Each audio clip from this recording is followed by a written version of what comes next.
Francisco 49ers deep in the heart. Like Joe Montana in the corner, D. Clark. Garrison Hurst, stiff farm going 99. This is the 49er Faithful UK Snow, and that was week 13. And at the risk of agreeing with Chris Collingsworth, that was the 2024 season. Outclassed all over the field, the Niners froze in Buffalo and slipped, skidded, and fell to a 35-10 loss. I'm Gareth Ellis, and it's a warm welcome to Lee Gowland. Hey, fellas, how are you doing? A sleep-deprived Mr. Gowland. Paul Hope. What's up, Faithful? And Naji Karar. Hello, everyone. It is good to see you, gents. I had to start with this. I had a more cheerful opening, and we might feel bad about the season, but news broke today that I think obviously puts a lot of things in perspective. That was the news that came from Trent Williams' wife about the loss of his newborn son last week. And I felt it was important to start with this because when we talk about players and their performances, we talk about coaches and what coaches could be doing better or different, or and our criticisms. I think there's an important context that over the last couple of years, this team has been through the absolute ringer.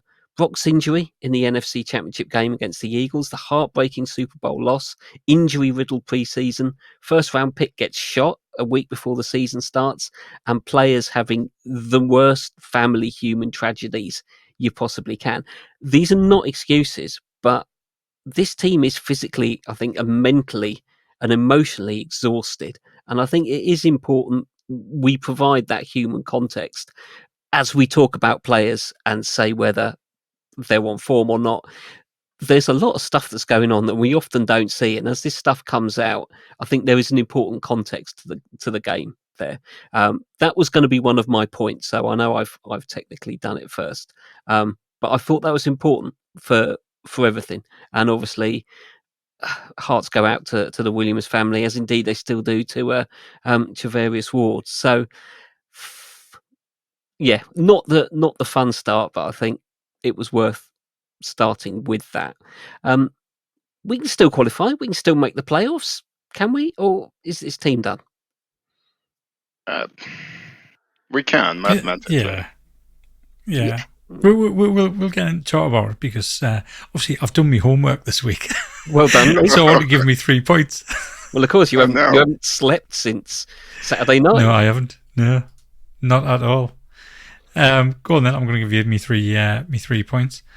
So they're not exactly what you wanted. So I know you wanted something snow related, but it's near enough. So the first one is decked the balls. I'm sure you know what that one was. What that's going to be. The second one is the offense faced an avalanche of Bills defenders in the second half. And the third one is something you've just mentioned. Our playoff chances are melting away like snow in the sun. Very nice. Very nice. Yeah. Fun, Can anyone top that? Go for it, Paul. Yeah. He's outdone us, Naji. I wasn't expecting Gowland to have done his homework. I thought, right, so, snow joke, this Gareth Ellis, but the first one is missed chances. The Niners have been the epitome of missed opportunities this season, and there's a whole host to talk about there. Our run defence, or lack of one. I was saying to Gareth before you chaps joined us, as much as Josh Allen played well, the fact that the Bills ran for 223 yards, 3 touchdowns, and Josh Allen only passed the ball 17 times tells you what you need to know about this game. And the last one, chaps, again, snow joke. Please check on your Niners friends. We are not okay. Please check in on us. And Nachi, what have you got? Well, I am very glad you started the show the way you did. Because it needed to be done, obviously, but I only had 1 point, and my point was perspective. Because I felt pretty defeated last night watching this, and then I woke up to the news of Trent Hall this afternoon, and a light bulb came up, and I'm just thinking, as you said, is this just a result of 2 years of battered bodies and mental on top of tragedy? And I genuinely think the answer is yes. So we can get into that because I do think the human element of this team is very important to me. Yeah, and that can't be underestimated. I've got 3. I tried to be a little bit more positive and not repeat the stuff that we've done in the last few weeks, which was still there. We can't get a break. We have kept fighting, and it's going to be a long off season, and I mean that positively and perhaps negatively. But there it is. What should we start with? I think we'll carry on with this perspective, Naji. And say your piece, because I think that's what I started with, and I think it puts everything else into some sort of context, doesn't it? Yeah, because the last 2 performances, if we can call them that, were just the shadow of this team that Kyle and John have built. And I started, questioning the culture and the buy-in, the scheme. And, Lee's been talking about it for a few weeks as Kyle lost the locker room. I genuinely think this news, on top of everything that's happened, the Super Bowl loss, and going all the way to the championship and the Brock injury and everything in between, losing so many coaches and having to reinvent yourself. I mean, Super Bowl losses, not just a loss. We have been praising this team for being such a good bunch of lads. No diva. Yes, they held out, but arguably for good reasons. And they never really. It wasn't extended. They always started week 1. And we praised the way that this team was built, and I don't think that's gone away. And unless it has, obviously, and I'm wrong, and this is the reason we play like this. But I don't think this team is gone, and I do feel like they always have been more of a family than a team. And everything that's happened has kind of broken down a little bit, and I imagine having to go through Trent Williams has been going for the last 9 months, because it's not just the loss of his son, last week. They were twins, and he lost one of them very early on in a pregnancy. So having to go through this as a team, as a family, losing the Super Bowl, everything that's happened, I feel like it is only natural that football takes a step back. And we are seeing the result of what tragedy and loss and emotion, tiredness does to people, just in general. This is a team burning out, plain and simple. These people need a rest. They need to go away and not think about anything for 6 months and regroup. Was the Super Bowl the drop that was too much? Probably. But yeah, how can you play football, and how can you play football well when all this is happening to your mate? And can you imagine the dressing room being sad to somebody that just lost their 1-year-old daughter? What do you say to these people? How can you even put into words, and then having to play a game and trying to keep them accountable for not being good enough? How can you do this? It's impossible. So to me, I think this is where the team is, and it's only going to get better with time, because only time heals pain like this, and it will take a lot of time. And I do genuinely believe this season is in the bin, and I don't think some people want to play football at this moment in time. They are contractually obligated to do so, and they are doing so, but there's no heart in it. And even Kyle, it just seems like he doesn't really care. He just can't. He's trying to keep it all together, and it's impossible, because everybody is just emotionally drained, physically drained. We can talk about CMC's injury. Yeah, I think it's just an accumulation of all that 2 years, 4 years of battling and not succeeding and winning the big game, and everything in between. So I give my team a lot of flack for this. Yes, I'm going to pick apart the game because we have to, but ultimately it really doesn't matter. I hope these people are doing all right. I hope everybody's fine, the Vander Campbell's family included. And it's just, that's all we can say, because ultimately nothing else matters. I hope all these people are okay, and I know Trent isn't, and Chavari's one isn't. So who cares about a snow game in Buffalo in 2024? There you go. That's my piece. Well said, I think. No disagreement for Well me said, on any Naji. of that. I mean, I think, we could scream and ask for Sorensen to be fired and all this. Yes, and will that resolve anything? Probably, but does it matter? Probably not. So, yeah, let's talk about football. I was going to say, before we move on to football, Nadji, to be honest, us four fine gentlemen get this therapy session. And I know what I used to be like when I first got into this wonderful game for American football, and you get emotionally involved. And you've always said to us, Nadji, it's just a game. Mm-hmm. And watching the game and understanding the game. And like you said, as we've all got older, we've got families. Like you said there, imagine going to work today and sitting next to a colleague who's had that news that Trevarius Ward has had. Seeing Ward on the field last night wasn't the Trevarius Ward that we know. And like you said, Nadji, how can you give him a rah-rah speech with what he's going through? Yeah. He's back on the field. It's great to see him back. And then the news breaks of Trent Williams. And Gareth said at the start, it's like a catalogue of horror shows from the start of pre-season.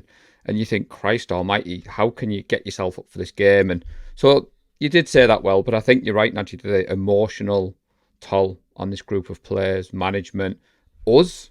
We cover this team as fans, and we put hours in for this podcast. And I was saying to Gareth before you two joined us, think back to the amount of hours we've put in. And then the Super Bowl finished, and we'd spent, months saying we're going to win the Super Bowl. We're the best team in the NFL. And then you're like, oh, maybe we're not.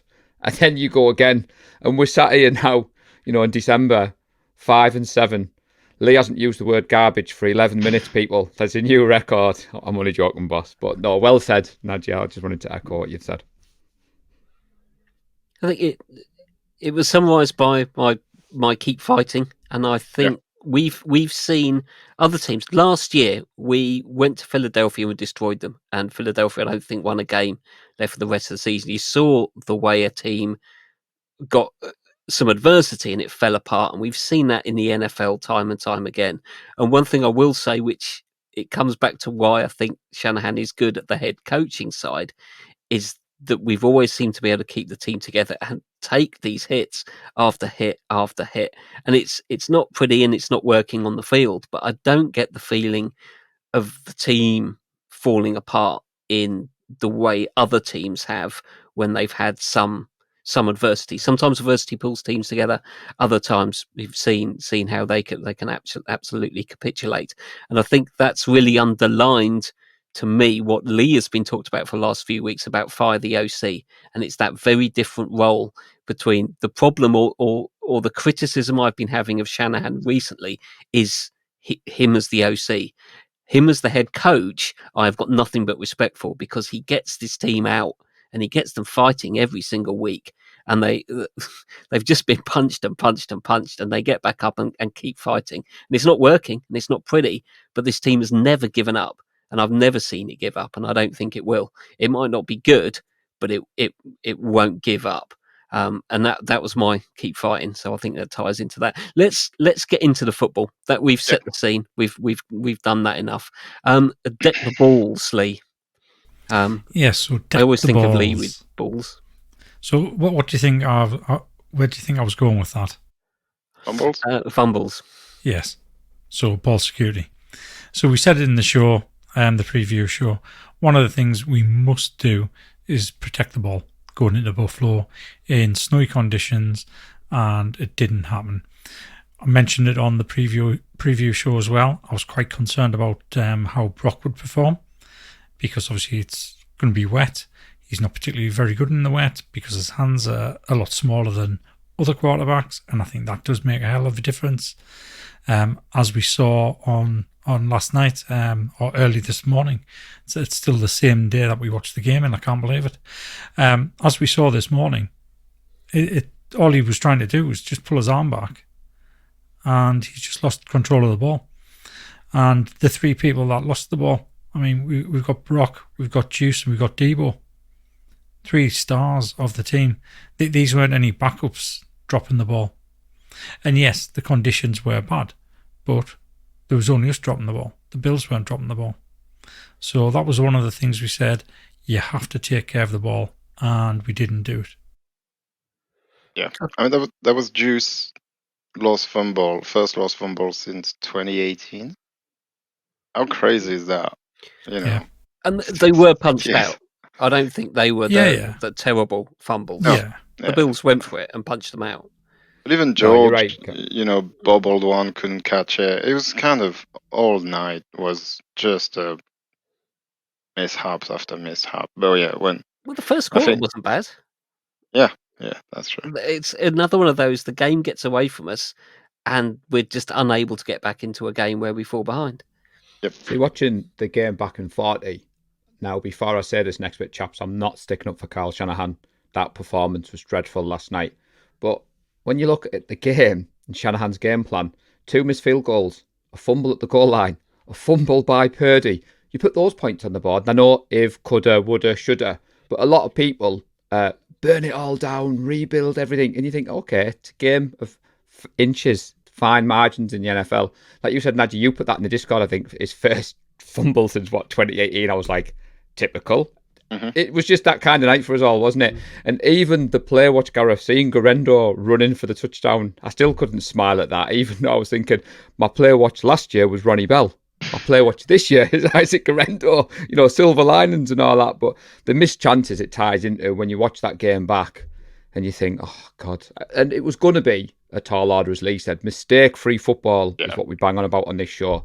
And again, Lee, as I said at the start, this 49ers team have shown us exactly who they are every week. It's like a paste and copy, isn't it, chaps? Yeah. We come on the show every week and we're like, right, what we're going to talk about? Mistakes, fumbles, turnovers, special teams. And we're like 13 weeks into the season now. It's like stuff should have happened, really. Yeah, so that's a very good point, mistake-free football. You're right, we didn't play that badly in the first half, but we had 2 flags on us whole game. Both of those flags were pivotal. So the first one was in the first quarter with 6:50 left on the clock. It was a legal contact on Ward when the Bills were 3rd and 9, on their own 31.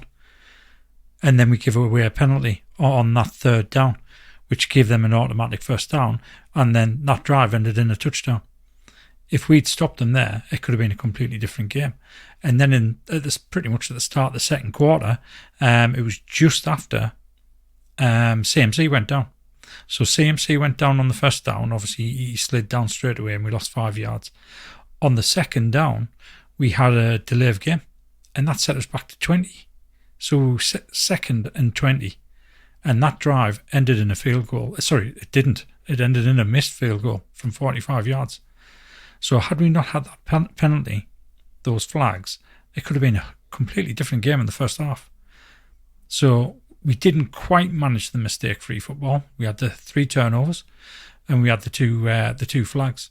And the 2 flags, to me, are almost as bad as the 3 turnovers because of what happened on each one of those drives. Do you know what's scary, Lee, to jump into what you said there? The 49ers had themselves in Bills territory on every single one of their drives in the first half, and we came away with 3 points. That's shocking. Yeah, exactly. But that's been our season. That's been our season. It's not just the red zone. It's yeah. I mean, the red zone is the biggest symptom, isn't it? It's just every time there is a chance where we can either hang around, make the game close, or just take the lead and put the game away. We just don't. We haven't this season at all, ever. And when you play a good team, it just kills you, unfortunately.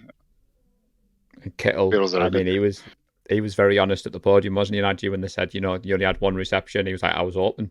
You don't ask me. And I thought, I'm not saying he's lost the locker room, Lee, but, Shanahan himself came out and said, we're not the same team as we were last year. And I think maybe it's starting to kind of go away from that message of we're the best team in the NFL, any given Sunday. I know we're going to talk about our playoff chances. Yeah. I think there is stats that back to what you're saying about Kittle, or what Kittle was saying about himself. His average separation on each passing play was 3.31 yards. The league average is 2.97 yards. So he's getting more separation than the league average on every one of his passing plays. So he was getting open. So it was just strange, wasn't it? Because the effort wasn't there in parts, the energy wasn't there. It wasn't the 49ers. Yeah, it isn't. You said that at the start, but we're trying to, I say, pick apart the game, Nadji. We're just trying to give our thoughts. And I don't know about you, chaps, but I wasn't as upset watching it. I don't know whether I've resigned myself. I know I'm normally one of the more positive and upbeat. I'll be honest, I wasn't hoping for much sitting down to I watch was that more, game. I was more upset that the Bills scored 35, not 28. Yeah, I thought you might be. Yeah. We're going to get onto the score prediction later, boss. So No, this one was a little. Go on, Gareth. I was just going to say on the Kittle being open, is that on Purdy being too timid to make those throws, or is that on the game plan that suddenly Kittle's wide open, but he's perhaps third or fourth in the read, and Purdy's going somewhere else? It does seem that Purdy isn't quite the gunslinger that he looked last season. He seems to have been a lot more hesitant to get the ball out than he used to be. So interestingly, he obviously targeted Joan Jennings a lot more than anybody else. Joan Jennings had 5 targets, and his separation was only 2.14 yards. His average separation. Debo's separation on passing plays was 5.31 yards. And he's not getting the ball. It That's seemed almost that double the league average. Brock is definitely having one of those sophomore slump that we can see in quarterbacks sometimes, any kind of player, to be fair. But he does seem to be forcing a lot of his throws. Do you not week think again, it's because he Bay. trusts Jennings more than he trusts Debo? Yeah, but that's not how you play the game. You Possibly. never I know build that, trust I if know you that. don't throw the game. You trust Kittle. I can Trust see why he Kittle. doesn't trust Yeah. Debo, because Debo's never had the best hands. Yeah. We can't shy away the fact that we're missing Brandon Ayuk, and that was the number one target, which opened up everything else for everybody else. And it's very different when you don't have him in a team. And as much as I love Ricky Pearsall and what it's shown so far as a rookie, he's not quite there yet. So it's one of Ricky those Pearsall, just to finish the stats, he only had an average separation of 0.64 yards. Yeah, it seems a strange game plan going into last night, though. Everyone is rightly so waxing lyrical about the Bills, and they did what a good football team should do in this weather. They ran the ball, and when they passed, it mattered. And now, like we said in the preview show, Najee, Josh Allen's kind of got this wide receiver committee. He doesn't lock in on one target. They all spread the ball around, and we saw that last night. Like you said, there's some of the separation. There's been a lot of people jumping up and down about our receivers. But maybe Brock, he went through this in college, didn't he? If I'm right in what I say, he was good in his first year. Then in his second year, he had a bit of a dip. And there's this talk of him trying too much hero ball, trying to force it a bit too much, where if he goes back to his strengths, the anticipated throws across the middle. execute the play. Yeah, definitely. He's not adjusted as fast as. Obviously, defenses are playing us completely different, and he's just not adjusted as fast as he should have. It's difficult though when you're rehabbing all season. I don't know that he's getting those plays called though. Yeah, true. The plays. And it is difficult when you're behind, because traditionally in the NFL, if you go behind, you then have to throw the ball a bit more. And then CMC was looking back to what we know, and then he went off injured. Then Mason came, and I think that for me, Najee, was why the Juice call was a bit weird, because Mason came into the game and was Jordan Mason, and he seemed to be moving well. So I just assumed Mason would get the ball in that scenario. Now, whether Kyle was trying to be clever, call a play, call as you said. You can't put Juice or Kyle on that play. That's a touchdown 99% of the time. It's just that one time, isn't it? No, if we want to talk about the game plan, though, you said you were a bit resigned by it. I really had high hopes because of the snow and the fact that we could have absolutely run the ball on them and destroyed them. I can still see it. The James Cook touchdown. CMC can do that. He's almost done it as well. He got tackled a couple of times. And we kind of abandoned it again. And then Jordan Mason comes in, runs for 14 yards again on his first play. And then you don't see him again for 5 or 6 plays. It's just like, what is going on? There is something going on that we've been talking about it. And I'm sort of tired of talking about Jordan Mason, CMC, because now that's resolved and that CMC is going to be out for a season probably. So yeah, but again, just run the ball. It's snowing. Just run the ball. Why? It's 2nd and 10. Why are we passing the ball on 2nd and 10? Just 14. What was it? 30% of every run in that game was over 12 yards or something. Why are we just running the ball? It was supposed to be a very good team, and Jalen Moore and Brecht actually played pretty well. So something is definitely not quite right, and I mean it probably goes back to what I said in my intro. The mind isn't clear enough to make the right decision right now, I think, and as you said, the resignation of thinking, oh, we were the best team. We should have thought that we weren't the best team in the league as soon as we lost our first game. The Vikings, we should have started reshuffling things there and then. There was clearly, because you think, oh, it's just one game, and then you play another one. It's just like, oh, but we lost by 3 on the last drive, and we kept finding excuses. Now we've run out of excuses, and now we're playing actual good teams. Artificial. But it's going back to like what Lee said, Gareth. Lee's talked last couple of weeks, bringing OC. Shanahan needs some help. Our good friend Nick Sirianni, a lot of calls for him to be fired last year when the Eagles went into free fall. He took a look at himself. He doesn't call his own players. Mike Tomlin doesn't call his own players. So, like you said, Lee, being a head coach is more than just calling the players. You're responsible for the whole roster. You set the energy, and Sirianni, he's got the winning percentage is number one amongst active coaches at the moment. But there's a lot of Eagles fans who last year wanted him gone. So again, like you said, if we can maybe make those tweaks and those changes, and going back to what you said, Najee, James Cook was the star last night for the Bills. 107 yards and a touchdown, 65-yard breakaways you alluded to. But when his backup came in, he got 65 yards and a touchdown on 11 carries. So it can be spread around even in the run game. So, that was what was frustrating. What I meant by being resigned, the first drive started quite all right. And then when the tide started to turn, I thought, I've seen this movie before. Yeah. Don't get too upset, Paul. Don't get too upset. It is crazy that despite the snow, despite everything that has happened, somebody else upset. Paul's just left. He's done. Paul has left the room, and Paul is back. Despite the leveler that was the snow, and you guys talked about it really well during the preview on Wednesday, it was there. We could have ran the ball. We could have been toe to toe with them, and we did. We did for chunks of the game until but as we saw this movie before, where we just don't capitalize on any kind of momentum that we get.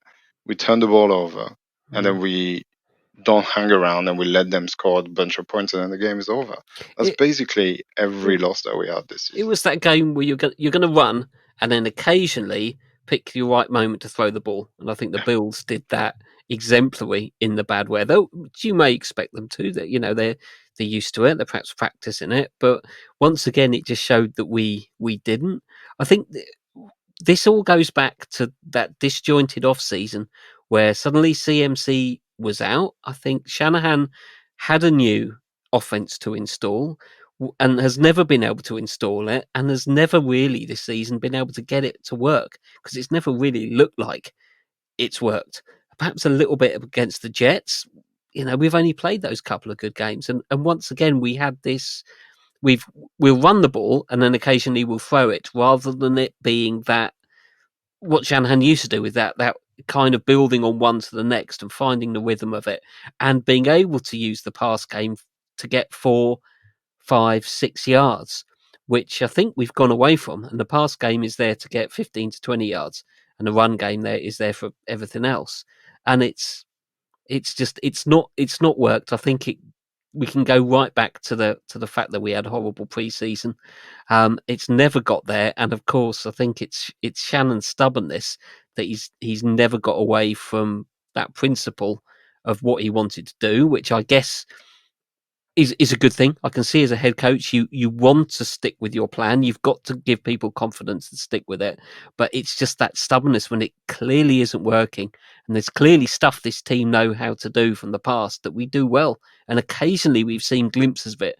Those times where we've put together those good drives when we've looked like our old selves, because we actually look like our old selves.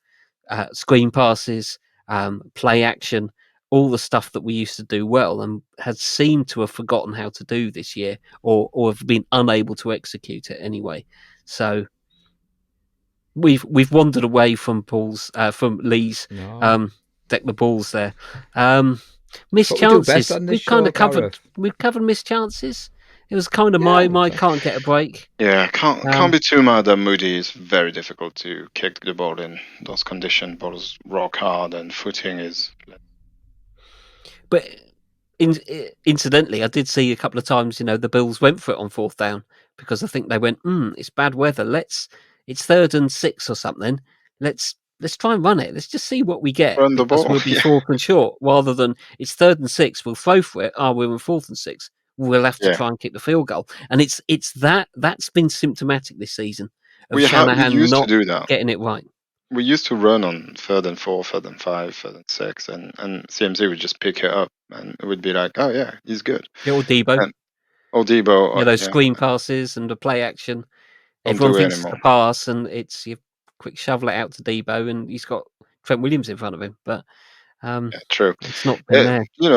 I don't know if it ties into missed chances, but we again played a team that's managed to reinvent itself, kinda. They lost Stephon Diggs last year. They've had to just kind of redo how they play football with no real superstar on offense apart from Josh Allen, and it's working. It's great. It is pretty impressive that we have not been able to do that, despite the roster that we have, that to reinvent slightly how we do things. The only not a bad excuse quarterback to build around, though, is he, Nadji? No, but Brock Purdy is a good quarterback, and he's definitely at least as good as Josh Allen, if not better, I think.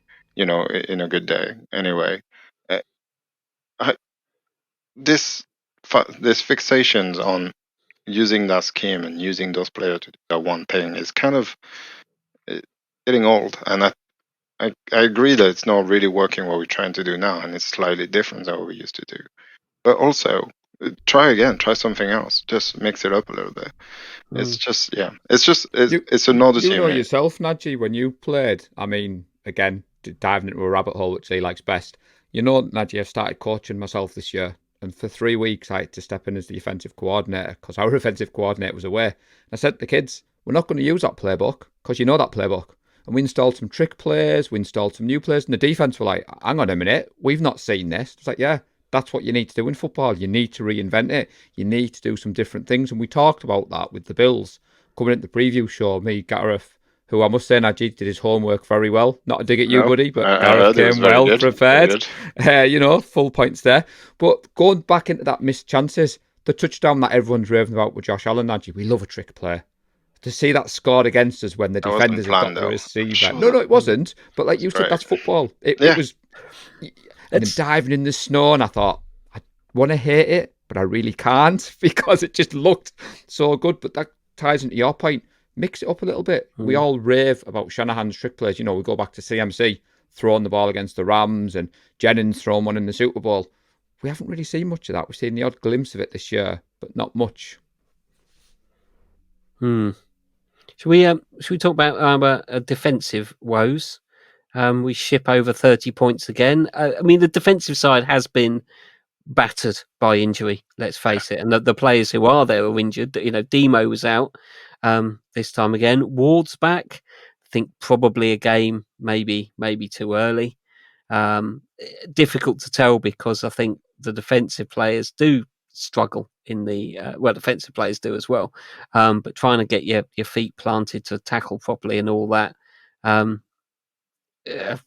who wants to say anything on the defense? So that was Paul. It was your run defense, I think, was your item. It's been a problem all year, but it just stood out again, didn't it, on Sunday, chaps? And again, you've got injuries, you've got people missing, and I know John Chapman, friend of the show, he's on the same page as Gowland.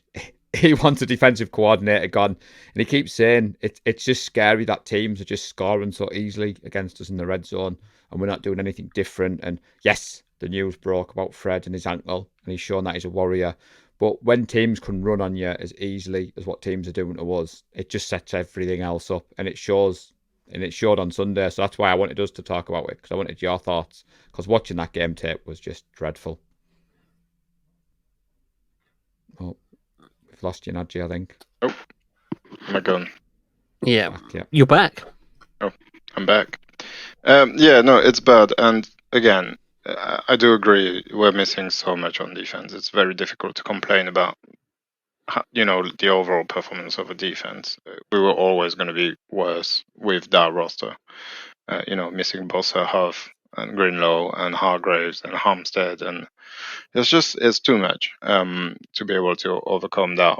But my biggest problem isn't really that. My biggest problem is really the scheme and how we attack certain plays. And I think the biggest symptom of it is the 4th and 2. That was just the easiest completion on 4th down you've ever seen. It wasn't even close to be, oh, maybe we'll get the ball back. They would have always had it. And the lack of intensity and the lack of, I mean, can we just have the Ryans back with his big smile anytime anything happened on the field on defense? You just don't see that, and that to me is why really the DC has to go, because that's how we got a good defense. And the lack of pass rush, but we're not even trying something new to generate pass rush by sending blitzes and sending weird packages and stunts and stuff. It's just we're sent for and hope that one of them gets there. It's just there's just no inventiveness. There's no pondering of why something doesn't work. And last night was really, really bad. I mean, yeah, that 4th and 2. I think that's what did it for me. I went to bed after that. Do you know what's bad, Nadji? It's the worst. It's the worst bits of Staley's defense. We thought Sorensen was going to be a bit more of that presence on the sideline, as you said, and he hasn't been, because by all accounts, the players wanted him in because he was going to bring the energy.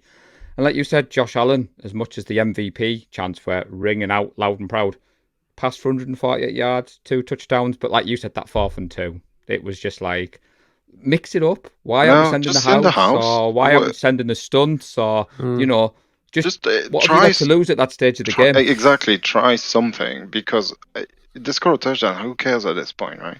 But don't just let them complete the easiest pass you've ever seen. It's just bad play call. Our defense plays like we're holding on to a 2-score lead in the 4th quarter all the time. That's how it seems, and I think that's our inability to surprise an offense is really been the problem, and I think that comes down to a DC. We are missing the personnel. We are relying on the defensive line out of 2nd and 3rd rotation guys who are decent when you can bring them on fresh or to do something different. Obviously, the starters are gone, and I think there's holes all over the place. Obviously, linebacker's a position we've picked on. I have been a bit disappointed with Jair Brown. I don't know whether it's just the scheme or the players around him, but I don't think he's been that effective. Mustafa seems to read the game well, and obviously likes to pile in. So I think he is a plus, and Green's been a plus. There's stuff to work with on the defense in spite of the injuries, and this is where you look to your DC to make the group greater than the sum of its parts, and it seems less so. And it also just seems listless. I think you play offense cold. It's clinical and it's calculated, and you execute what you've practiced over and over again. You play offense cold, but you play defense hot. You see it, you read the game, you go and hit it. You hit your gaps, you go and hit your players, and you do what you're supposed to do and play the game hot. And our defense just doesn't seem that way.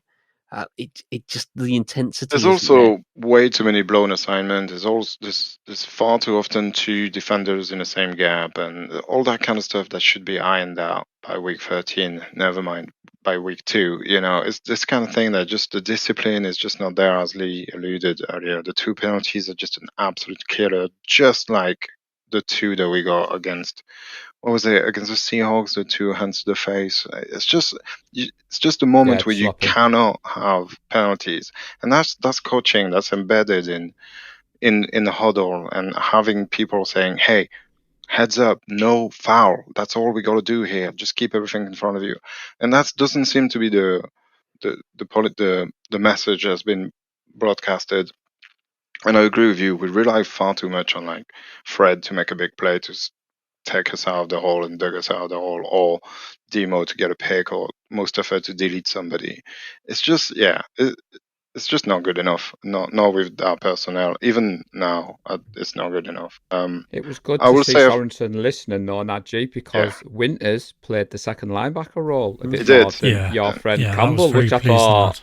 Yeah, that was good. I think there's something there with Winters. I think there is there's something something to there with work Winters. with. Yeah. I think he'll maybe be as good as Al-Shahir eventually. Ooh, topical.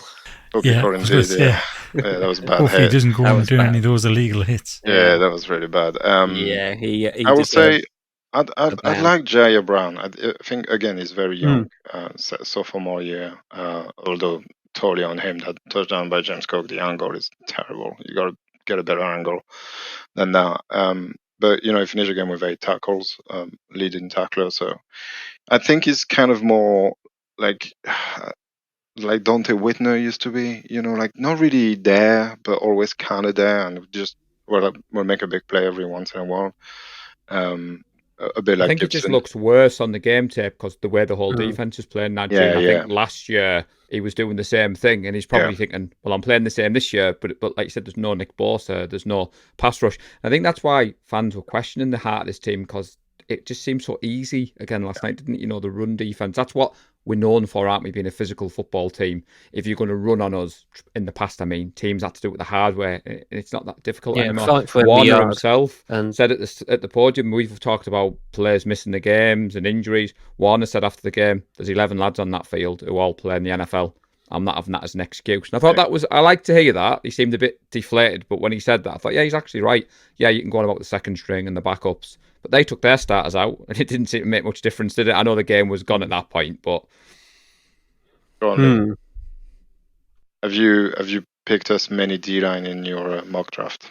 Because that's one of the things. Like we failed to build D-line this year, very specifically this year, and we lost a lot, and it's showing. Yeah, did we not? I mean, Malak Collins came in and he's been okay. Obviously, we lost Hargrave very early on. That was a big blow. Nothing was done to replace Armstead and Hargrave going. And for some reason, Evan Anderson is only just getting a start now. Mainly because of attrition, but he should have been starting ages ago. You just good, look at I reckon. The way he played last night, the way he's filled in over the past few weeks, he always looks as though he's a decent player. So that could have been the answer back when Hargrave, was injured. I think they're doing a lot of work. In. They're doing a lot of work because there's no depth there anymore. Yeah. The depth is abysmal. It's very difficult. But you've also seen how good they are now that now that Shanahan's been forced to actually use some of these younger guys. Absolutely. I think we have relied on constantly the idea that we'll pick up reclamation projects and make them better. And I think maybe that isn't sustainable. Watching Red Zone, picking up quite a few familiar names like Arden Key, Kentavious Street. Remember some of these guys? Yeah. These guys were making plays. Names mentioned on Red Zone. So you realise we've gone through a lot of these players, and eventually we perhaps just run out of being able to sustain that. Reclamation projects and undrafted free agents and rookie or second year players. Maybe it's just a year we swung and we missed. It's one of those where sometimes Collins has been good. I think Floyd has been okay. Yatir Gross-Matos, obviously he's been injured again quite a lot of the season. Those were the two big signings that were going to fill in all of the gaps in the defensive line, and that they've both been a little bit underwhelming. But I don't want to pick on them too much because we know the defense has. So, I mean, coming at this season, chaps, it was clear we will have to rely on the stars. We were top heavy, and we wanted those youngsters to supplement. And then the injuries have derailed us. We've had a bit of bad luck, as you said, Najee, the penalties, the discipline. We're not coming on this show tonight, anybody listening, and we're making excuses, but we're not trying to be too down. I think you did it well at the start, saying the perspective. Ali Reid, good friend of the show, put a message in about, and he's just started it. Good days and bad days exist. We've had a few bad days recently, but he's saying, him included, maybe we haven't realised just how lucky we've been over these last 5 years. As you said, Najee, this is a hard game to play, and we love the NFL because there's one winner at the end. It's not like soccer where there's, the Premier League, the FA. There's one trophy at the end, and there's always 31 teams unhappy. And I think it's just that frustration because we've been so close, and then because we kept those stars together, and injuries are a part. It's a contact sport. You can't go through a season without any injuries, but it's just, like I said, Nadji, normally I'm more upbeat, but we're going to get on the score prediction because we might have to put a PSA out about dirty points. Yeah. That might not even be a thing anymore, people, but stay tuned. You might have the go-ahead. Let's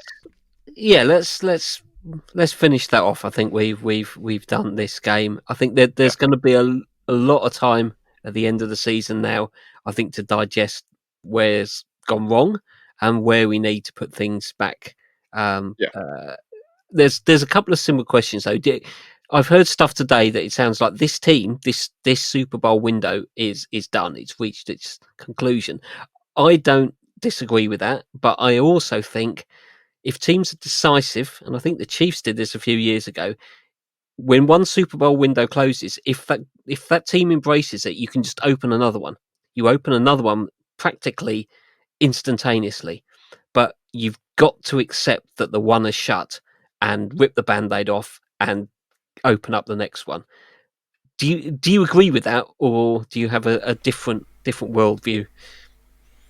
No, I agree with that. I mean, I think somebody made the point in the group that maybe we kept hold of Debo for one season too long, and we could have let him go on. I can definitely see us trading him in the off season, and I think he would be the least. Really. Yeah, I think he'd be the least impactful player based off his current form to trade. Because, I mean, I know early on in the season, I turned around and said that the player we can't afford to get rid of is Debo because he makes such a difference. He hasn't made any difference this year. Oh, he hasn't. So, yeah, I mean, I think if we trade him, I'm not going to be sad. Without the runs and without his role in the backfield and the wing back, he becomes a very ordinary receiver, sadly. I think without that dual threat. And you're right, I think we should have either kept Ayuk or Debo and not both. We have got top heavy, and again, you've got to go back to the Chiefs because of the model. They let Tyreek Hill go because they didn't pay him. They were able to invest elsewhere in the squad. They just let the Jarius Sneed go. Again, they decided we're not going to be top heavy and sink all of this money into one player. We'll spread it around the team, and we've got a team that is a team of winners. Paul, Nadji, what about your ideas about windows opening, closing?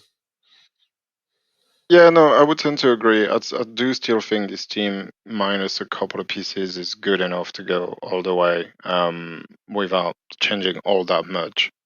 I think it's on everybody's mind now that Trent will probably retire at the end of the season, and we lose one of the offensive pieces, be it CMC, Ayuk, or Debo. I still think we would be probably fine. So I'm not sure it's completely closed, but I do agree that we're gonna have to make some hard decision and open something new and try something different because, as I said, the Bills done it. They let Stefan Diggs go. I've always remembered the Patriots of old. Being in the offseason and hearing the news of such players being released or being traded to whatever, and thinking, wait, that's their best player. How can they do this? And then watch them win 15 games in the next season.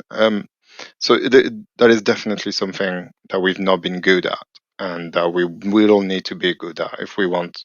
Because I don't think it's closing and opening. I think it's more extending the window. It's still the same window because you still have a few key pieces, but you just have to reload and reinvent and reshape. So yeah, I agree. I think it would be a good thing to just turn the page and go somewhere completely different and try something new, but not all that far away from that team that we knew, because that was good football. What we used to do was perfect, and it was enjoyable to watch, and because ultimately that's what I care. I want my team to be good so I can have an enjoyable experience when I'm watching the game rather than sorrow. But yeah, that's where I am at. What about you, Paul? I'll let Lee speak first. Go on, boss. You're right. Yeah, so to be honest, I mean, I wouldn't mind seeing us get rid of all of our wide receivers, trade them away because they've got value. And instead of going for these marquee receivers, why don't we build out the O-line?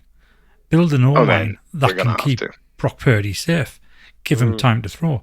Because if Shanahan is this genius and he can scheme people open, why does he need superstars to do it? Yeah. So what he's saying there is the mock drafts he's already got loaded. There's one with 13 O line. There's one with 13 D line. I mean, recency bias. I'm guilty of it more than anyone, and I know I've been shouting it from the rooftops for the best team. 49ers Twitter has been like the Avengers Civil War, and some of the content creators have been falling over themselves to kind of pat themselves on the back for the hottest take, or they seem to revel in the fact that we're playing badly. Now, the beauty of being a fan, Nadji, is like you've just said there, I want to watch a good team, and I'm a supporter of the 49ers. So when the 49ers are playing well, it's easy to talk about. And Tracy said to me earlier, you guys are going to do a podcast. Didn't you get beat again? I was like, yes, Tracy, we got beat again. But as we said in the preview show, win, lose or tie, we're going to be here. But you're right, we're not a million miles away. Maybe some pieces get traded away. Connor, it wasn't me that said Debo had to go. Remember that at the next meet-up. You know, because I think Connor Ryan will have something to say if Debo goes. But all jokes aside, something needs to change. And we've said that for weeks and weeks. So I don't think the window's closed. I like how Nadji said, I think it's just kind of one closes and then another one opens. So extending, we could be all day with window analogies, but I think so, this group, in the way that it's built, I think has gone as far as it can, and it had a chance to win it all because it was that good, and it didn't, because that comes down to one game and a couple of plays. But you've also got to let that go, I think, and you've got to accept that sometimes the time for those teams, their moment passes, and there's no point kind of clinging on to think that moment's going to happen again.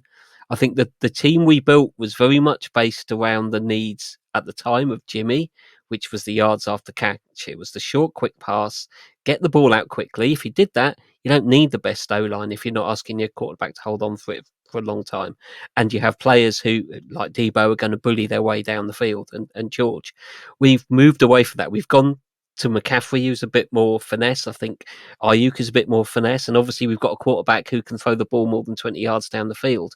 And I think we've, somewhere in that, we've lost the identity that we had, because we're trying to be one thing with players that are for another, or we try to mix the two together. And I think that's what we need in terms of a reset, is for Shanahan to say, are we going to pay Brock Purdy? Okay, we build a team around him now. The first thing we do is we're going to pay a quarterback $50 million a year. We protect him. We invest some money in protecting him.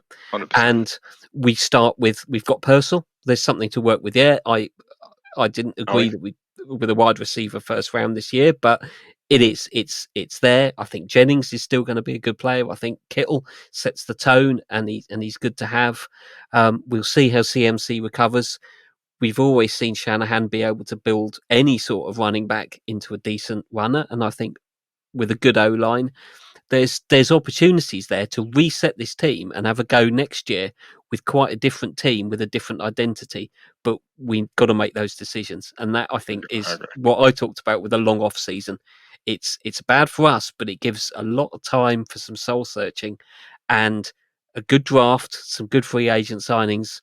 We've got the opportunity, I think, to rebuild a new team and go at it fresh again. Because the NFC is there for the taking, I think. We need a new centre, because I do not want to see Jake Brendel playing there anymore. And, you know, I've been watching the Julian Edelman, everyone but Gronkowski podcast, and they were talking about when Brady used to come to renegotiate his contract, and they always used to say they were amazed in the locker room that he didn't take the most money. And they relayed a story apparently where Brady just thrashed it out. They were like, don't you need your agent for this? And apparently he'd got into the front office and said, right, I know my contract's up. What do you need for the team? And apparently the general manager had gone, well, this is a bit unprofessional, but we need a wide receiver, we need linemen. And Brady said, right, this is my low number. And they got the deal done. Now, I'm not saying Brock has to take a totally team-friendly deal, but there is talk at the moment, before we move on to the score prediction, about, 50 million, Gareth, 60 million. But does Brock command that at the moment, or is that for another show? Because obviously there's been, I'm not saying get rid of Brock. That's season's not over another yet. show. Yeah, let's save this for the off-season. Well, do you want some positivity? Yay, go on, right. go on. Wow. So obviously the practice window has been opened for Drake Greenlaw. Mm-hmm. D Winters has been made linebacker 2. So potentially next week we're going to see Fred Warner, Drake Greenlaw and D Winters as our linebacking core. the defence is not that bad, to be honest. Even without Nick Bosa, we aren't that bad. We've gone up against two teams in difficult conditions, losing players at the last moment going into the game. It's completely screwed up the game plan. We've got 5 games to go. We have to win all 5 games to ensure that we win the division. I had a look today. I can potentially see us winning 4 of those games, realistically. We got a good chance at. But when I've also gone down all the other division rivals, I've worked out what they would do, predicted, and believe it or not, all 4 of us will finish on 9 and 8. If that happens, depending on how the results go. No, hang on. If that happens, depending on how we go, it's going to be very close to whether or not we do get that tiebreaker. My gut feeling is if it does come down to all 4 teams at 9 and 8, I think both the Cardinals and the Rams are going to beat ourselves and the Seahawks for that tiebreaker. But what I'm thinking is the game I can see us losing is against the Lions, because the Lions have been unstoppable.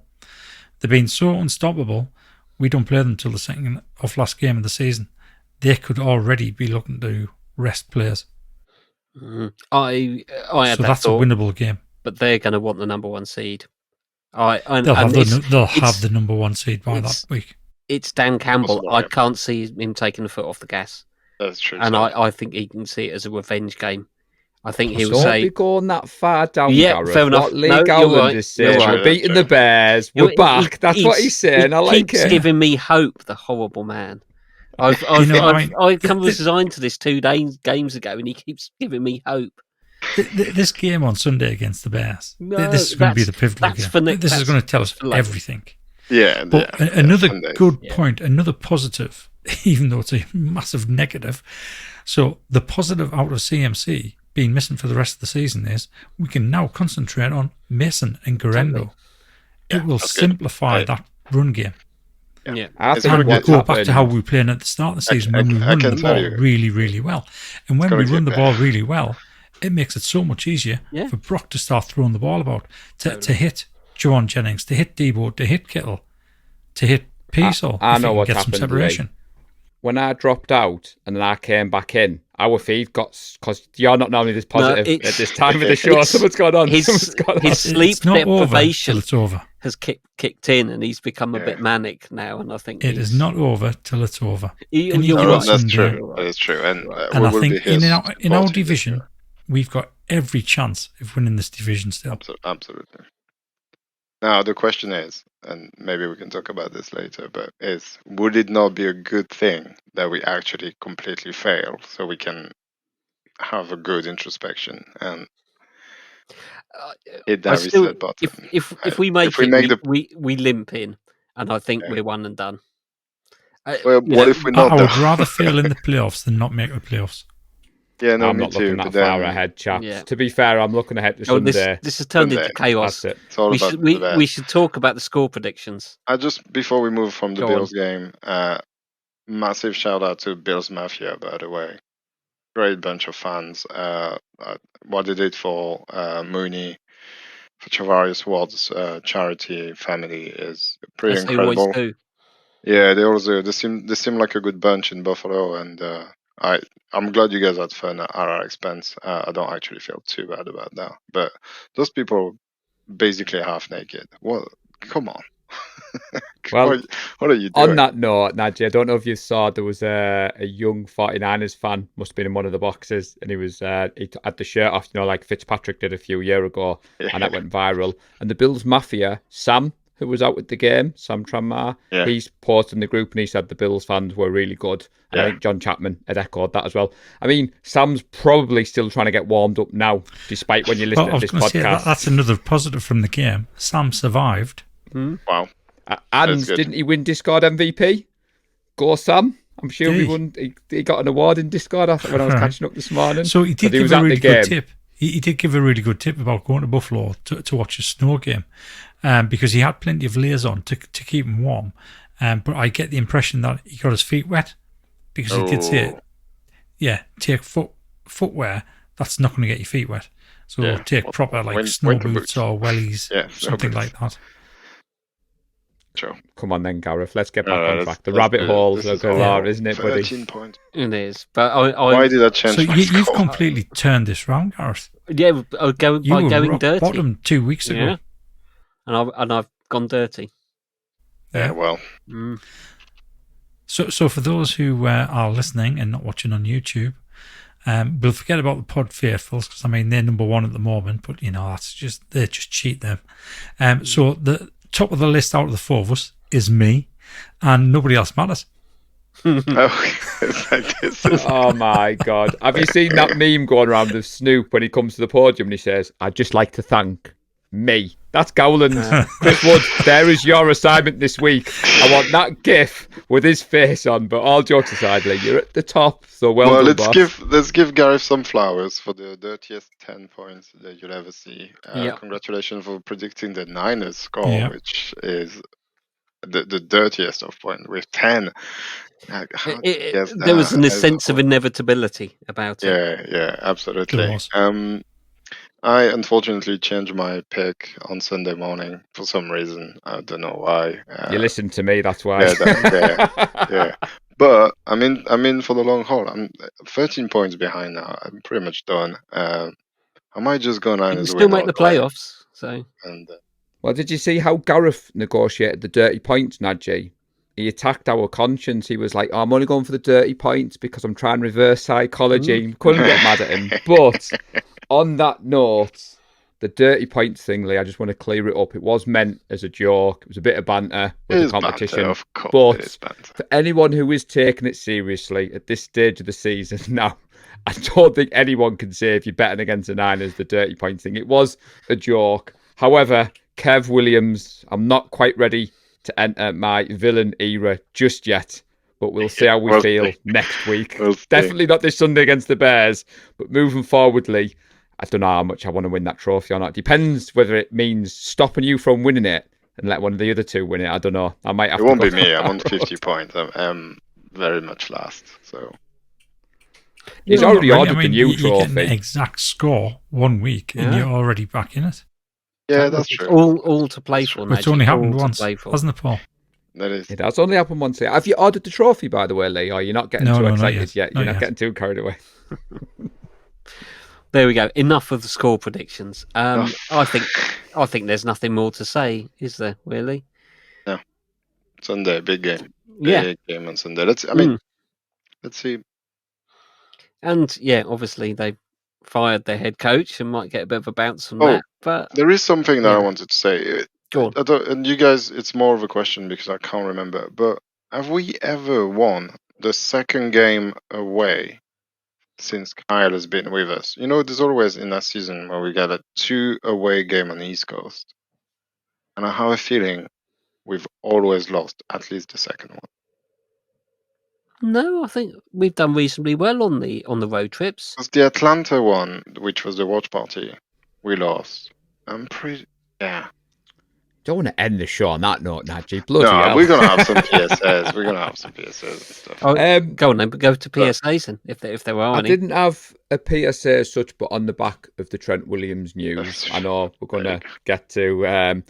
All jokes aside, I know some people's fandom and the emotional side of the game. Just wanted to say that, you know, if anyone is struggling, you know, we're at that time of year, you know, it's okay not to be okay. DMs are open. The group's there. We've all said the Discord on game days there. I have to say that the chats I've seen today, Lee, people are entitled to the opinion, but there's been a couple of times where I was worried it was getting personal. You're allowed to voice your opinion. That's what we want, but no name calling, please, people. We're all grown adults, you know. Don't be picking on people. However, I do like to see the Discord. I do like to see the chat. So keep up the engagement and drop us a like and a subscribe. Yeah. Our numbers on YouTube have stayed still. I want to see a few more subscriptions, please. Yeah, I think that was good to check in on your Niners friends, and I think it has been generally respectful. But I think as we've just seen where we've talked about the performances of a couple of players, we don't know the full story about what people are going through and how it might be affecting their performances on the field. And I think it's just be mindful of that when you're commenting as well, that other people, you know, might have had a really bad day and a bad loss and a a bad word about the team or something can be quite upsetting. So I think we just stay faithful and be excellent to each other, which is, I think, always something good to live by. Stay strong, faithful. And as Nadji Karar says, it's only a game. Yeah. It's only a game. Right then, are we done for PSAs? I think so. I think so. I think we will be back, won't we? So thanks, gents. It's been all right, hasn't it? So thank you to everyone who listens and watches the show. Thanks for sticking with us through the season so far. We hope you continue to watch and listen because we do appreciate it. And yeah, you can do all that liking and subscribing. The season is short and we've still got some games to enjoy. So we'll be keeping you company for the rest of it, come what may. Go Niners. Go Niners. Stay strong, faithful. Bang, bang, Niner gang. We love the San Francisco 49ers deep in the heart. Like Joe Montana in the corner, D. Clark. Garrison Hurst, stiff farm going 99.